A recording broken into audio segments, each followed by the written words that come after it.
शामी साहब, वजाहत जो है वो आ गई है।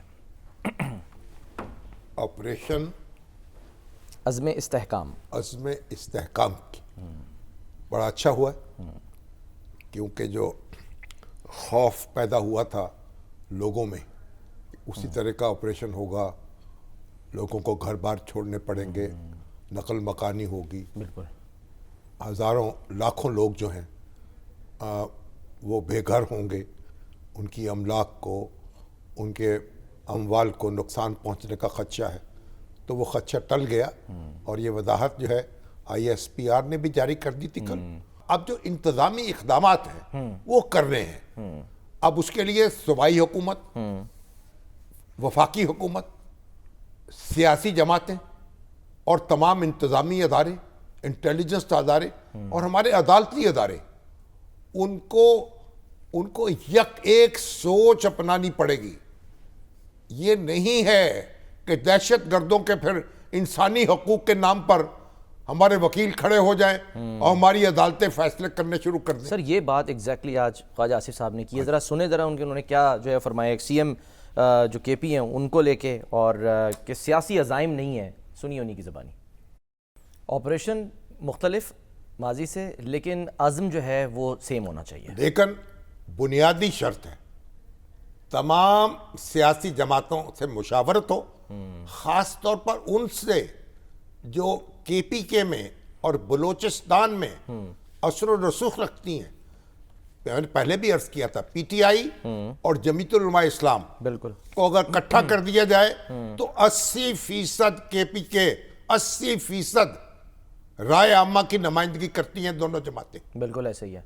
इसलिए अली ये मोहम्मद कैसे हो खान सकता साहब, है? सर अली मोहम्मद खान साहब जो हैं वो आज यही फरमा रहे थे। ज़रा उनको भी सुन लेते हैं कि अली मोहम्मद खान साहब ने कहा कि जी आवाम की मर्ज़ी के बगैर कोई ऑपरेशन नहीं होगा।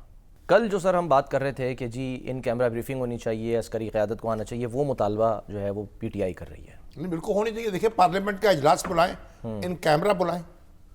देखिए ये हमने, अब जो लोग, अब KPK के लोग जो हैं या जो PTI के लोग हैं, जो JUI के हैं, कितने लोग JUI के जो है शहीद हो चुके हैं, कितने निशाना बन चुके, ANP के लोग सर इलेक्शन कितने मुहिम नहीं लड़ पा रहे थे। देखिए ना।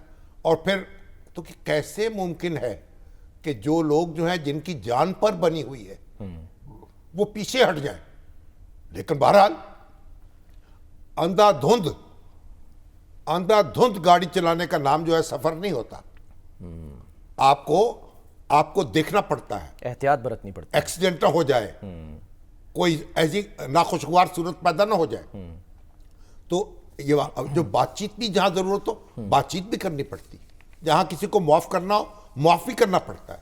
हमसाये जो है हमारे अफगानिस्तान की हुकूमत, उसको एतमाद में भी लेना चाहिए, एतमाद में लेना पड़ता है, बहुत से काम करने पड़ते हैं। जहां किसी शायर ने कहा ना, मैंने जहां जिसकी, अपने एक रहनुमा को मुखातिब करते हुए, जहां जिसकी जरूरत थी वही तदबीर की तूने, जहां जिसकी जरूरत थी वही तदबीर की तूने।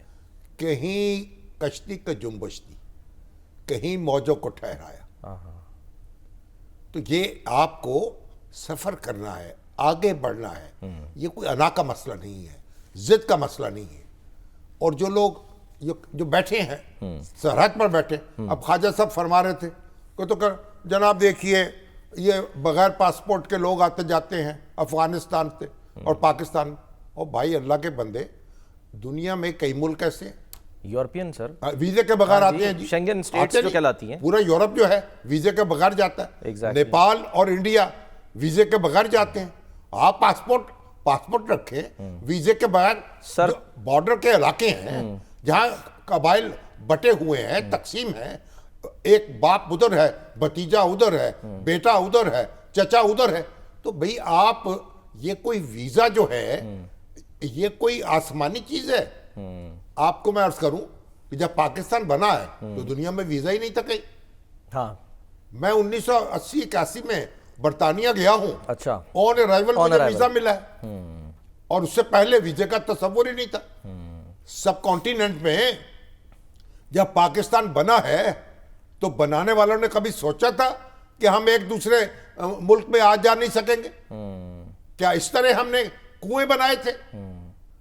आपको पता था भारत हम ने आजादाना आ सर, सकेंगे। भारत ने तो हालिया एक फिल्म बनाई, उसमें यही मौजू लिया कि जी उस वक्त आप तो बगैर इजाजत आ गए अंग्रेज, और आज हमें लाइनों में लग के आपके वीजे लेने पड़ते देखिए हैं। ना, तो आप देखिए आपने क्या किया, अपने दीवारें खड़ी कर दी। आपने अब 25 करोड़ से ज्यादा मुसलमान रह रहे हैं वहां, हमारे रिश्ते नाते हैं, आ जा नहीं और सकते, आपने वीजा जो है ऐसा मुश्किल बना दिया, सफर मुश्किल बना दिया। इंडिया और पाकिस्तान दो दुश्मन मुल्कों के तौर पे कंसीव नहीं हुए थे। दो हिस्से थे ना हमारे, 1000 मील तो इंडिया था दरमियान में, मशरकी पाकिस्तान के। मशरकी पाकिस्तान, मगरबी पाकिस्तान। तो भाई जो तारीख में जो गलतियां हुई हैं उन्होंने की हैं, हमने भी की हैं। वो जो उस्ताद दामन का शेर है ना, पंडित जवाहरलाल नेहरू की मौजूदगी में, वो क्या? उन्होंने मुशायरे में पढ़ा था, कुल हिंदू पाक हिंदू मुशायरे। हमारे लड़कपन में इंडो पाक मुशायरे होते थे। मैंने भी सर अटेंड किया, हमारे कराची स्कूल में, कराची में हुआ था, नेशनल स्टेडियम में मैंने अटेंड किया था। हमारे कमाल पाक मुशायरा था। पटन में, हमारे स्कूलों में मुशायरे होते थे। अब नहीं, अब कहाँ होते इंडो पाक मुशायरे। शायर आते उस्ताद थे वहाँ से। दामन ने पंडित जवाहरलाल नेहरू की मौजूदगी में पढ़ा था, लाली अखा दिए है दस दी है, रोए तुसे भी हो रोए असी भी हैं। आप बताएं, तो हमने ये जो तमाशा किया। अब हम कह रहे हैं क्यों नहीं अफगानिस्तान से लोग आ जाएं, पासपोर्ट पे आ जाएं और चले जाएं। वीजा क्या ऐसी कोई चीज है, ऑन अराइवल ऑन अराइवल मिल जाए और एक परमिट मिल जाए। ये कोई कुरान और हदीस में लिखा है। मुसलमान तो तसव्वुर ही नहीं रखते सरहदों का। एक हूं मुस्लिम की हरम की एक पासबानी की। मुस्लिम हरम की पासबानी के नील के साहिल से लेकर तबखा के कश। वो तो हमारे तो फिका हनफी में कहते हैं कि जो आसमान है ना वो सबका मुश्तरका है। तो हमारी जो खिलाफतें सिर्फ फिका हनफी में क्यों है सर? वो तो फिर आप देखिए, तो सबके लिए है आप इराक में चांद देखते थे, मिस्र में ईद हो जाती थी। उस वक्त तो देखिए गोले चलाए जाते थे ना, हर 10 मील 20 मील तक आवाज जाती थी, फिर गोला दागा जाता था, फिर गोला दागा जाता था। और चांद आपने देखा है बगदाद में, और यानी 1 घंटे में इत्तला हो गई है, जनाब मिस्र तक इत्तला पहुंच गई है।